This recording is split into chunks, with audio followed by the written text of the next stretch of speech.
Did you watch that video by Scandinavian Airlines? It was really interesting because it was about showing what can be considered nowadays typical Scandinavian. It showed how the most typical Scandinavian products come actually from abroad.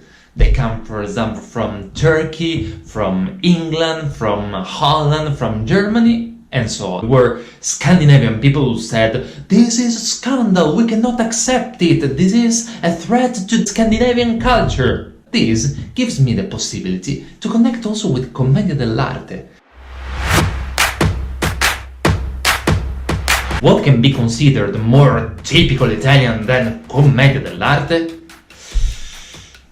Actually, it's not like that. Commedia dell'Arte was born in Italy, yes, but in the 16th century. Its main period of activity that lasted for 200 years. A lot of things can happen in 200 years.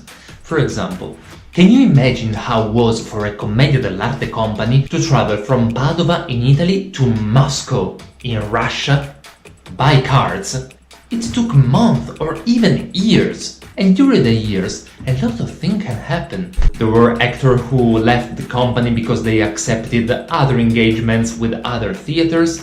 There were actors who died because of the starvation, because of the hard conditions, because of the travel, and because of the bandits also. If they stopped in Poland and they needed an actor, they couldn't call from Italy another actor. There was no Facebook, no WhatsApp, and no mobile phone. So they needed to hire local actors, and those local actors brought to that company their own experience, their own skills, their own culture, their own language, and this happened multiple times in every country Commedia dell'Arte's companies visited. A continuous and endless contamination that created Commedia dell'Arte as we know it nowadays. So, I like to think that Commedia dell'Arte is not anymore an Italian form of theater, but is a human form of theater, a form of theater that embraces all kinds of different cultures. Sometimes it makes me laugh to hear people saying, "We must preserve our culture, we must defend it from contaminations." Actually, every kind of culture is already contaminated. Let's take the Italian culture, for example. Spaghetti, they come from Asia. Tomatoes, they are American. Pizza, it comes from Egypt. All those people who want to preserve their own culture, they are going to kill it.